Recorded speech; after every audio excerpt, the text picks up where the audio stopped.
louvor, muito obrigado. Graças a Deus. Podemos estar juntos aqui nesta manhã.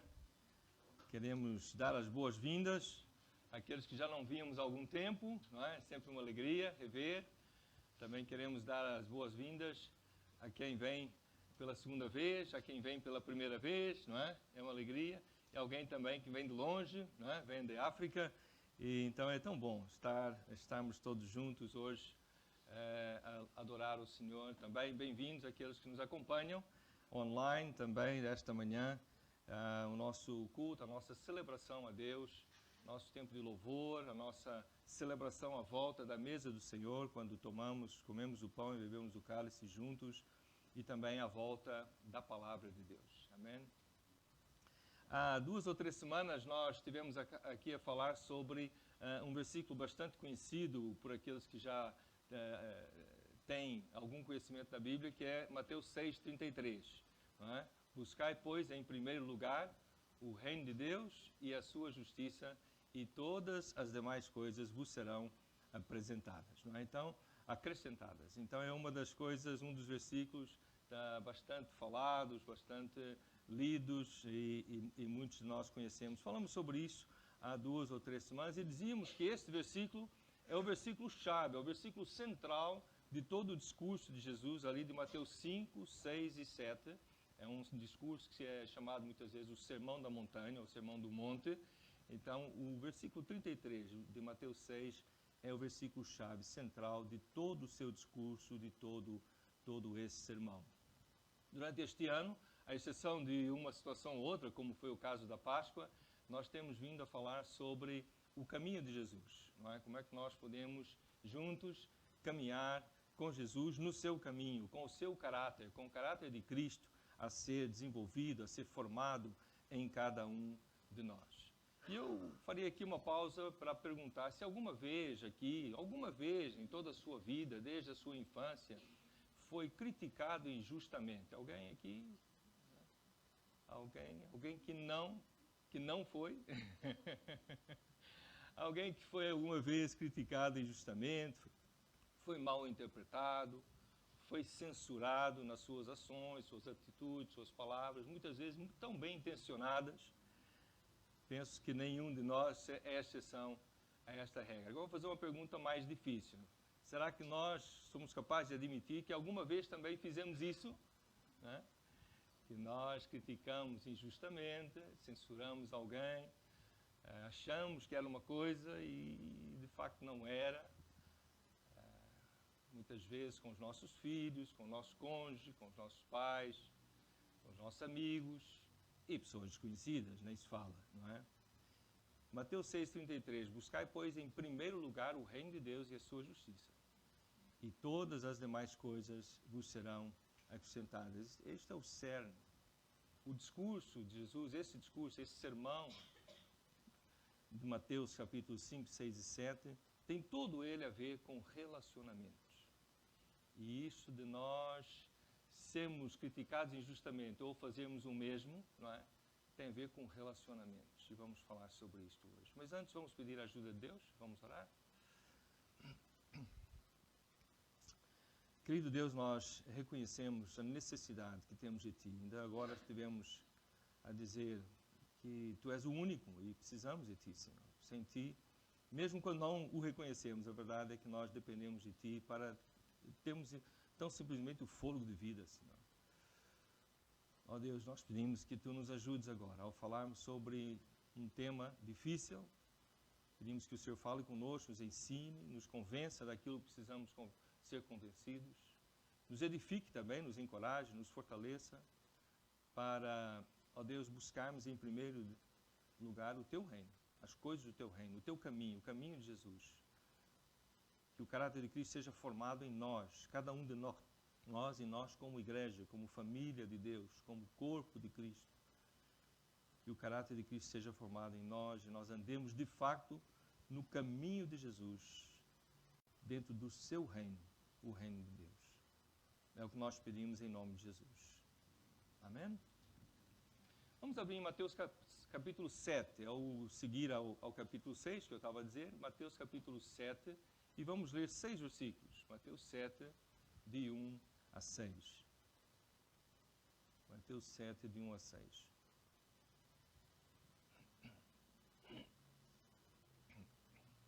Eu passo a ler então, Jesus dizendo, não julgueis para que não sejais julgados, porque com o juízo com que julgardes sereis julgados também, e com a medida com que tiverdes medido, vos tornarão a medir.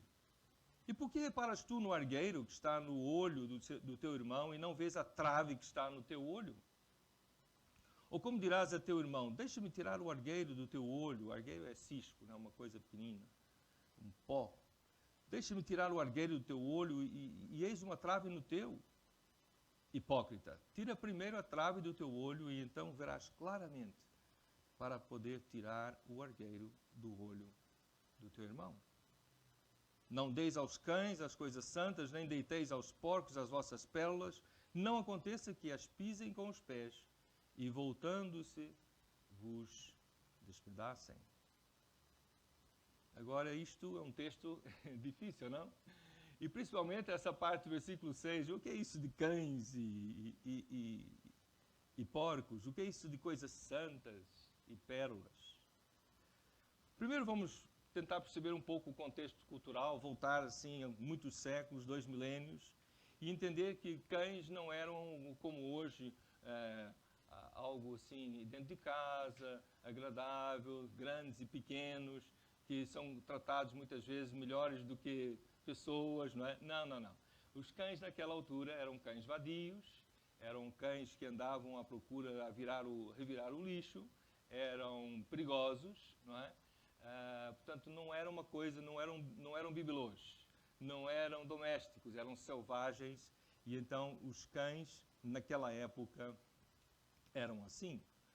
Também os porcos, naquela cultura, eram considerados animais imundos, a carne do porco, e nós podemos compreender isso hoje, há muito tratamento da carne e da criação, da suinocultura. Eu próprio tive um cunhado que trabalhou muitos anos nesta área, então há um desenvolvimento muito grande. Mas a verdade é que antes desse desenvolvimento, da higiene, da saúde, então a carne de porco era um dos que mais conduzia doenças, não é? Então, sabiamente, Deus orientou o seu povo para não comer carne de porco, porque de facto era das carnes na altura, sem a saúde e higiene que temos hoje, era daquelas que mais podia transmitir doenças e trazer doenças para o seu povo. E então os porcos eram considerados imundos, para além do facto de porcos gostarem mesmo da lama, não é? De chafurdar na lama. Portanto, também não são muito limpos, a menos que sejam porcos de granja, não é? Assim, suinocultura hoje, há porcos de granja que não estão mais na lama, estão criados de uma forma muito controlada, não é?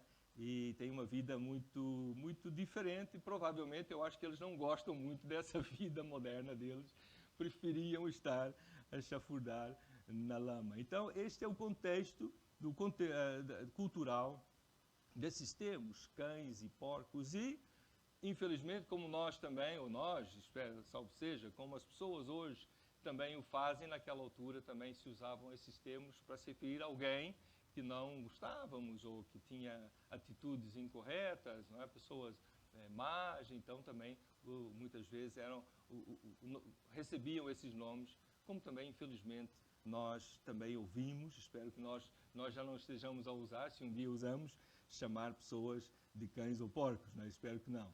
Mas fazia parte daquela cultura. Então é importante nós entendermos isso, primeiro, o contexto cultural, para depois entendermos que Jesus diz, olha, não deis aos cães coisas santas. É como um sacerdote no templo está a sacrificar um animal, tem uma carne sacrificada, santificada a Deus, e ele então agarra naquela coisa santificada, sacrificada, oferecida a Deus, e deita a um cão vadio, a um cão perigoso. Uma coisa não combina com a outra, não combina a bota com a perdigota, não é como se diz, não combina, não tem nada a ver. E quanto aos porcos também, a mesma ideia de ser uma situação, não deitar pérolas As pérolas não são comestíveis, podem parecer nozes, podem parecer bolotas, podem parecer, mas não são comestíveis, não podem ser digeridas, não vão matar a fome, e o resultado nós temos porcos tristes, chateados, e talvez até uma reação violenta da parte deles, porque estão com fome e querem comer, e estas pérolas não estão a resolver nada. Não é? Então, este é o contexto cultural destas frases de Jesus no versículo 6. Já a sabedoria milenar, em Provérbios, capítulo 9, versículo 8, dizia: não repreendas o escarnecedor para que não te odeie. Repreenda o sábio e ele te amará. Então, desde há muito tempo é importante nós sabermos que não vale a pena, muitas vezes, nós estarmos a gastar muita saliva, muita sabedoria, muitas palavras com quem não quer ouvir, com quem tem uma reação violenta, com quem nos rejeita cabalmente, não é? Não faz sentido. E aqui, obviamente, dentro do contexto geral do sermão, Jesus está a falar sobre coisas tão preciosas como a boa nova do Evangelho, a boa nova da salvação. Preciosas pérolas, um tesouro, a preciosidade do Evangelho. E haverá situações em que nós, de facto, casos raros, são mesmo casos raros, mas haverá casos raros e extremos, em que não valerá a pena nós tentarmos, insistirmos em atirar as nossas pérolas, o nosso tesouro, aquilo que nós sabemos acerca de Deus, a quem não quer ouvir. E que não só não quer ouvir, como reage de forma violenta, mal educada, desprezível. Então, Jesus está a dizer, olha, isto pode acontecer. Mas, antes de nós pensarmos que, pronto, agora eu vou considerar que toda a gente é assim, não é? Para não acontecer, eu evito falar, não é? Não é assim. Mesmo com essas pessoas, nós temos que lembrar dos ensinamentos de Jesus aqui no mesmo Sermão do Monte, no capítulo 5, versículo 44, em que ele diz: eu, porém, vos digo, amai os vossos inimigos, bendizei os que vos maldizem, fazei o bem aos que vos odeiam, orai pelos que os maltratam e vos perseguem, para que sejais filhos do vosso Pai que está nos céus. Portanto, nós não podemos simplesmente lavar as mãos e não queremos saber, não. Há ainda lugar para a oração. Há ainda lugar para estilo de vida. Temos uma vida que cause impacto. Há ainda lugar para nós termos atitudes e comportamentos que, havendo oportunidade, nós possamos servir, sem estarmos a carregar com a palavra, mas podemos fazer algo.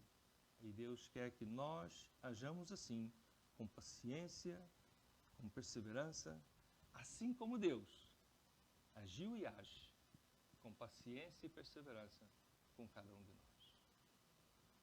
Não é verdade? É isso que Deus espera de nós. Mas vamos então para o princípio, para o versículo 1, onde Jesus diz: não julgais, que não devemos julgar. Agora, esse julgar é importante nós entendermos. A ideia desse julgar é um julgar no sentido de censurar. Por isso é que eu fiz aquela pergunta inicial, de criticar injustamente, de censurar, de passar uma condenação à pessoa, condená-la pelos seus atos, as suas palavras, as suas atitudes. Então, esse tipo de julgamento não se trata, não estamos a falar em avaliar. A avaliação é necessária. Nós temos que avaliar os nossos filhos, os professores têm que avaliar os seus alunos, tem que haver uma avaliação. E se acertou, se é certo, se está errado, é errado. Isto é importante, faz parte. Jesus não está a falar sobre isso. Em nós avaliarmos as coisas, temos uma crítica construtiva, vemos que algo está mal, não está a correr bem, e nós procuramos criticar de forma construtiva, ajudar a pessoa a melhorar a sua arte, a melhorar o seu futebol, a melhorar a sua performance na empresa, a melhorar. Isto é importante fazermos. E Jesus não está a falar sobre isso. Corrigir mesmo a pessoa sem arrogância, corrigir no sentido de ajudá-la a não errar, a fazer bem as coisas. Então Jesus não está a falar sobre essas coisas, porque essas coisas podem e devem ser feitas numa demonstração de amor genuíno. Porque eu quero o bem dessa pessoa, eu quero o bem do meu filho, eu quero o bem do meu colega de trabalho, eu quero o bem desse vizinho. Então eu em boa fé, porque eu quero o seu bem, eu procuro ajudá-lo a melhorar, a corrigir aquilo que não está bem. Então, Jesus não está a falar sobre isso, porque isto é importante nós mantermos.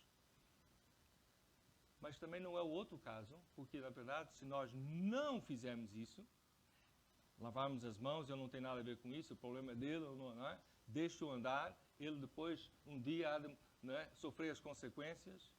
Ao fazermos isso, também demonstra um comodismo da nossa parte, um laxismo, uma falta de interesse e uma falta de amor pelo bem da pessoa.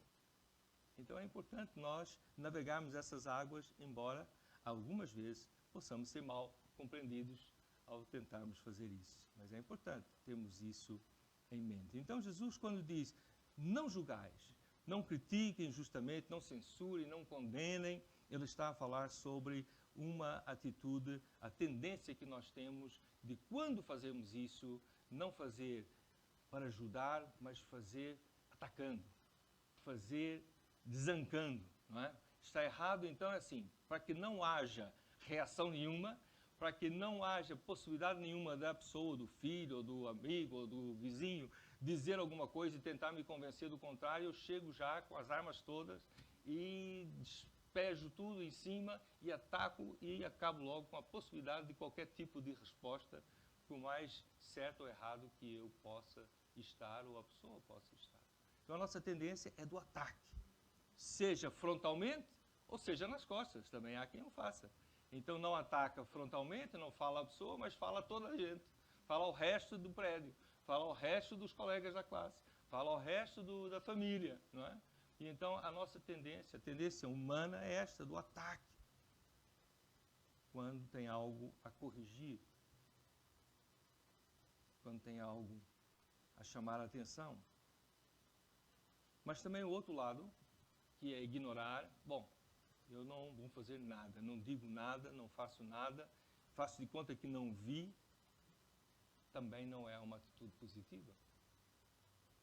Ambas as atitudes, quer o ataque, quer o ignorar, são atitudes negativas que não ajudam de facto e pouco ou nada eficazes. Agora, por que Deus diz não julgais, se nós não devemos assumir essa posição? Mesmo quando pensamos que estamos certos. Bom, em primeiro lugar, porque o verdadeiro juiz é um só. Há um só verdadeiro juiz, que é o próprio Deus. E quando nós achamos que nós temos a verdade, somos o dono da verdade e sabemos tudo que está certo e que o outro está completamente errado, estamos a assumir um lugar que não é nosso. Esse lugar pertence só a Deus. E temos que ter cuidado para não nos colocarmos no lugar de Deus, às vezes. Assumir o seu papel. Nós nunca seremos capazes de ler as mentes e os corações, a verdadeira intenção e motivação dessa pessoa ao fazer, ou falar, ou ter uma determinada atitude. Aquilo que ela está a passar, a vida dela naquele momento. Não somos capazes de avaliar corretamente todos os seus motivos. É impossível. Então, quando nós criticamos de forma veemente, condenatória, não é? Julgamos, censurando a pessoa, na verdade, estamos a assumir um papel que não é nosso e que não somos capazes de assumir, porque não temos toda a informação. Foi Filo de Alexandria, um pensador do primeiro século, que disse, seja compassivo, pois todos com quem se encontra estão a lutar e a batalha é grande. Não somos só nós, não sou só eu que estou a passar uma luta grande neste momento. A ter dificuldades com este, aquilo outro. Algum problema em casa, ou algum problema no emprego, ou algum problema no trânsito, ou algum problema na sociedade, ou algum problema de desemprego. Não sou só eu. Todas as pessoas estão numa luta. E ela é grande. Então, isto leva-nos a ter um pouco mais de compaixão, um pouco mais de empatia com a pessoa, quando ela tem comportamentos menos bons, que nós reprovamos e não gostamos, nós precisamos ver a forma como nós vamos pôr o dedo nesta ferida. Como é que nós vamos fazer isso? Não como Deus, porque não o somos, mas com mais compaixão e empatia. Além disso, é uma postura arriscada, Porque ao fazermos isso, disse Jesus no versículo 2, porque com o juízo com que julgardes, sereis julgados, e com a medida com que tiverdes medido, vos tornarão a medir. Ou seja, quando nós medimos os outros e julgamos os outros e colocamos-las em certas caixinhas, não é? Nós estamos a dizer, pode fazer o mesmo comigo. Estejam à vontade. Eu estou a fazer porque eu aprovo esse tipo de coisas. Já pensaram nisso? É que quando nós fazemos assim com os outros, estamos a aprovar, estamos a dizer, é isto que eu quero também para mim. Fiquem à vontade. Agora, isto não é uma exortação para sermos cegos e fazermos de conta que não vemos as coisas. A exortação é para sermos generosos, compassivos, mais empáticos, mesmo com aqueles que nos chateiam, que nos pisam no calo, que têm comportamentos que nos complicam o cérebro, não é? Um pouco mais de generosidade, um pouco mais de empatia, um pouco mais de compaixão. Eu não sei o que essa pessoa está a passar. Agora, isso não é uma chave para o sucesso, atenção. Não estou a dizer, olha, façam assim e vão ter sucesso em tudo o que fizerem. Os relacionamentos vão passar a correr a mil maravilhas. Não, não, não. Isto é uma chamada de Jesus para vivermos conforme o reino de Deus. É uma chamada de Jesus para andarmos este caminho com Ele e aprender com Ele, que é manso e humilde de coração. É uma chamada de Deus para nós nos identificarmos com Deus, com o próprio Jesus e não nos colocarmos no seu lugar, mas aprendermos com Ele. Mas se por um lado nós não devemos assumir a posição de Deus e sermos juízes, Jesus também fala no versículo 5 que nós não devemos ser hipócritas. Porque muitas vezes esse tipo de julgamento da nossa parte, de censura da nossa parte, é uma hipocrisia da nossa parte. Não estou a dizer que sempre é, mas muitas vezes acaba por ser uma hipocrisia. Por quê? Porque todos nós temos falhas e imperfeições. Podemos não ter aquela, mas temos outras. E normalmente não são poucas. Pelo menos no meu caso não são poucas. Eu tenho as minhas. E então, ao apontar o dedo de forma sem compaixão, desta forma, ao julgar, ao censurar, a condenar as pessoas, eu estou a esquecer que eu também tenho aquilo que pode ser condenado e censurado. Não é verdade? E é uma hipocrisia da minha parte. A verdade é que todos nós estamos condenados à separação eterna de Deus sem o perdão de Deus. Sem o perdão de Deus. Essa é a realidade. Portanto, nós estamos a ver, a apontar defeitos assim de uma forma impiedosa, e era essa palavra que eu procurava há pouco, impiedosa, não é? Revela a hipocrisia da nossa parte, porque eu preciso de piedade. Eu preciso de compreensão. Eu também preciso. Aos Romanos, Paulo escreveu que todos pecaram e destituídos estão da glória de Deus. Não há um sequer que pode dizer, eu mereço passar a eternidade com Deus devido ao meu comportamento, à minha forma de ser, eu sou melhor do que muita gente, então eu mereço. Não há um sequer. Todos pecaram e estão destituídos da glória de Deus. Precisamos do seu perdão, aquilo que o Pedro disse, que o sangue de Cristo seja aplicado sobre nós, a justiça de Deus seja feita em Jesus para que nós possamos desfrutar do seu perdão e viver eternamente com Ele. Eu gosto muito da ilustração, desde a minha juventude, no início do ministério, um colega meu usou isso numa mensagem, colega do ministério, e eu já usei várias vezes. Então, perdoe-me se eu estou a repetir para alguns, mas é a ilustração dos binóculos, né? O par de binóculos. Então, nós normalmente, quando olhamos para as falhas dos outros, metemos um par de binóculos e aquilo fica enorme. É uma coisa horrível.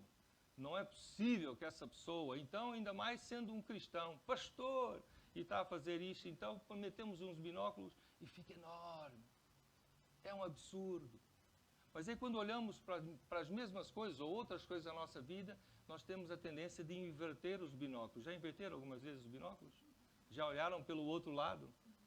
Se olham pelo outro lado, fica pequenininho, desaparece quase. É o mesmo aparelho, são os binóculos. Mas temos a tendência de exagerar quando é o dos outros e diminuir e tornar... Mas no meu caso é uma coisa tão pequenina, isso é pontual. Tal. Perdi a cabeça, mas ninguém, esses caras nem repararam. A maioria nem reparou nisso. Foi assim, uma coisa assim tão pequenina, tão pontual, tão de repente assim. Temos essa tendência dos binóculos. É também uma coisa doentia, queridos. Isso de nós estarmos nesta posição é hipócrita e é doentia, porque a verdade é que quando nós criticamos os outros, quando nós deitamos uma pessoa abaixo, quando nós criticamos o seu comportamento de forma impiedosa, nós estamos, de certa forma, a nos sentir superiores, porque eu estou aqui acima a apontar para baixo. É uma forma de me sentir bem. E é por isso que há muitas pessoas que fazem isso o tempo todo, porque têm a necessidade de sentir bem, de sentir acima. Então estão sempre a apontar para este, para aquele, para o outro. E eu pergunto, será que não é para desviar a atenção? Para que os outros não vejam as suas falhas? Será que não é uma forma também de fugir do autoexame, de parar para se examinar a si próprio e ver aquilo que precisa também de ser mudado, de ser transformado, de ser tocado por Deus? A fofoca, né? O mexerico, alimenta isso, alimenta essa ilusão. Que quanto mais eu falo dos outros, mais eu desvio a atenção de mim. Não é? E, obviamente, quando eu falo dos outros, eu procuro mostrar as partes boas minhas e como eu nunca fiz ou faria uma coisa destas. Então, o que Jesus está a dizer é que nós não devemos ser juízes, nem hipócritas, mas, ao fim e ao cabo, está no versículo 5, devemos ser irmãos, mas irmãos mesmo. Não é um irmão amigo da onça, como dizia, né, antigamente, é um irmão mesmo. Um irmão que cuida do seu irmão, que se importa com o seu irmão, que cuida em tirar o cisco do olho do outro. Uma coisa tão pequenina, tão insignificante, talvez não vai fazer tanta diferença. Ele vai continuar a ver, então, não, mas eu me importo o suficiente para ajudar a tirar esse cisco, tentar ajudar a tirar o cisco. Não é julgar nem ser hipócrita. Esse facto de não julgarmos nem sermos hipócritas não tira a nossa responsabilidade como irmãos. Irmãos da mesma família, de ajudarmos e cuidarmos uns dos outros. No mesmo Evangelho de Mateus, capítulo 18, versículo 15, Jesus fala assim, se o teu irmão pecar contra ti, vai e repreende-o entre ti e tu só. Repreende-o. Ele pecou contra ti, vai lá, repreende-o. Agora, é a forma? Como é que nós vamos fazer isso? É deitar abaixo, é dizer que não presta, já não confio em ti, não é? Desaparece da minha vista, não é? É assim? É desancar? Esta é que é a diferença. Isso não tira a nossa responsabilidade de tentar remover um corpo estranho. O cisco, por menor que seja, é um corpo estranho, que não está a fazer bem à vista, não está a fazer bem ao olho, e, eventualmente, pode ser perigoso e até causar danos maiores. Foi João Crisóstomo, um dos pais da igreja do século IV, que diz assim, corrige-o, mas corrige-o não como um inimigo, corrige-o nem como um adversário que exige o cumprimento da pena, mas corrige-o como um médico que fornece o medicamento. E poderíamos, ele não disse, mas digo eu, corrige-o como um médico que vai fazer uma cirurgia. Não é? Ali, milimetricamente feito. Eu sei que há erros médicos, mas a intenção do médico nunca é errar. Não é? E é um trabalho de muito cuidado, de muito milímetro, muita minúcia que é feito. Corrige o teu irmão, sim, mas corrige como um médico, com bisturi na mão ali. Porque se fizer mal a uma coisa, pode atingir outra. Não é verdade? Como um irmão desejoso de salvar o irmão, de curar o irmão, de restaurar. esse seu irmão. Bom, antes de terminarmos, temos que falar sobre ciscos e traves, argueiros e traves, não é? E aqui Jesus, quando falou isso, às vezes eu gosto de ficar a imaginar como é que as pessoas reagiram, não é? Provavelmente aquilo foi tão inusitado, tão estranho, porque como é que uma pessoa vai tirar um cisco, uma coisa pequenina do olho do outro, quando tem uma trave, não, um pedaço de pau no seu olho? É uma coisa, não faz sentido nenhum, é um exagero. E Jesus fazia isso muitas vezes para despertar a atenção, para chocar. E ele então usa essa ideia do cisco e da trave. E eu penso que dentro desse contexto, de tudo aquilo que nós acabamos de falar, que sabe qual é a trave no meu olho? A trave é o julgamento. A trave no meu olho é a censura, é a condenação do outro, é a falta de empatia, de compaixão. Essa aqui é a trave. Porque se eu ajo assim, já não consigo ver bem as coisas, não consigo sentir com ele, compreender o que ele está a passar, tentar ajudá-lo de verdade. Isso é que é a trave, e me impede de ver o cisco. E normalmente a trave, se for uma trave mesmo, nem consigo chegar lá ao olho dele, porque a trave tem essa distância, esse comprimento, é impossível. Jesus usa isso para chocar mesmo, para chamar a atenção. Com traves não conseguimos nem ver bem, nem ajudar de forma eficaz. Então fica alguns desafios para nós neste dia, que é talvez ser tão críticos conosco, como geralmente somos com os outros. Ser conosco, as minhas ações, minhas atitudes, minhas palavras, impensadas e impiedosas, tão crítico comigo como eu sou com os outros, sem exageros. Não vamos andar sempre como se estivéssemos a fazer uma autópsia de nós mesmos, porque, graças a Deus, Cristo já levou sobre a cruz do Calvário a nossa vida, os nossos pecados, as nossas falhas e imperfeições, não é? Então, se Deus, por um lado, é o único juiz, o acusador também não sou eu, o acusador é Satanás, é o diabo, não é? Então, ele é o acusador, não devo eu agora me armar em acusador, nem do irmão, nem de mim próprio, ok? Mas isso é um exercício interessante. Criticar a mim mesmo, talvez da forma como eu costumo criticar os outros.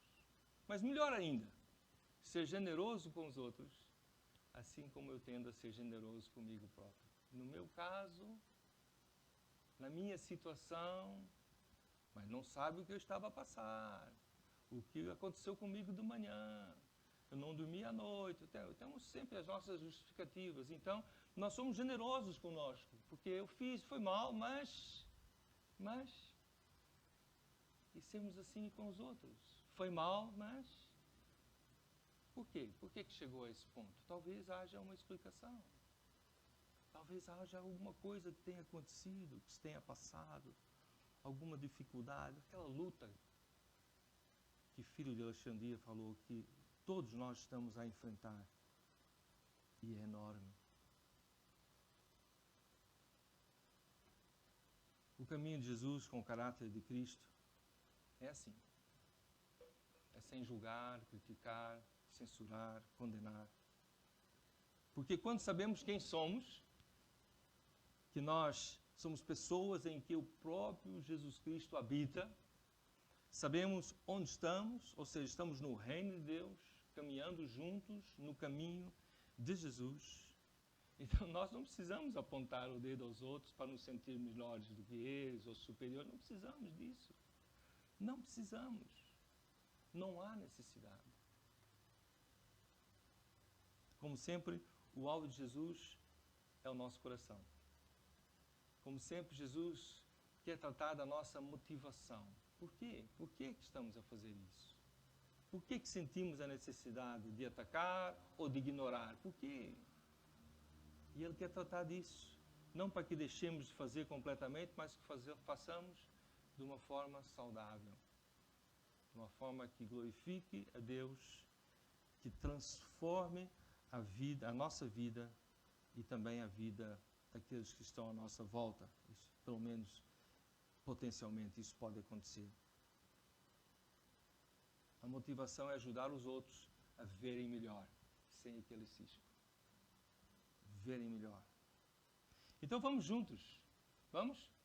Vamos juntos, vamos seguir este caminho, o caminho de Jesus. em que nós vamos aprendendo a não julgar, criticar injustamente, censurar, condenar os outros, mas cuidando uns dos outros, a ponto de fazermos o que está ao nosso alcance para ajudar a retirar ciscos pequeninos dos seus olhos. Amém? Agora eu não posso terminar sem dizer uma coisa muito importante. Pode haver entre nós hoje, aqui presente, ou alguém online, que ainda não deu o primeiro passo. Aquele passo que é dizer, eu quero caminhar com Jesus. Eu reconheço que sem Deus não consigo. Não vou chegar a lado nenhum. Posso até ter sucesso na vida, mas aos olhos de quem? Aos meus olhos, aos olhos da humanidade, mas e a paz interior? E a certeza de viver eternamente com Deus? Só com Deus. Então, se for o caso, não deixe passar a oportunidade de fazer essa decisão. Não, eu quero caminhar com Jesus. Eu quero entregar a minha vida a Ele, eu quero aprender com esses irmãos ou com outros, eu quero aprender, quero caminhar juntamente com eles, neste caminho, no caminho de Jesus. Arrependido da minha vida anterior sem Deus, entregando a minha vida a Ele para que Ele me ensine a viver a partir de agora. Amém? Vamos orar por isso? Vamos colocar de pé em reverência ao Senhor e também para focar nesta nossa oração a Deus.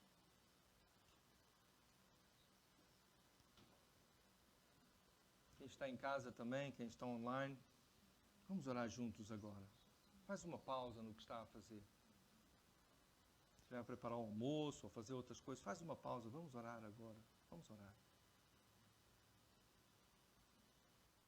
Deus, nós temos ouvido Jesus falar conosco esta manhã através da sua palavra.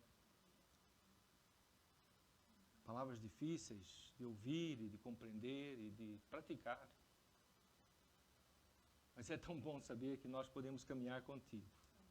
Podemos ter o próprio Jesus vivendo em nós, podemos entregar a nossa vida ao Senhor e pedir que o Senhor nos ajude, nos ensine, nos mostre como caminhar. De forma mais saudável, de forma mais correta, de forma correta aos teus olhos, claro, mesmo que seja a remar contra a maré, muitas vezes. Ó Deus, nós pedimos que o teu Espírito continue a contender conosco. Ajuda-nos a ser generosos, a ser compassivos.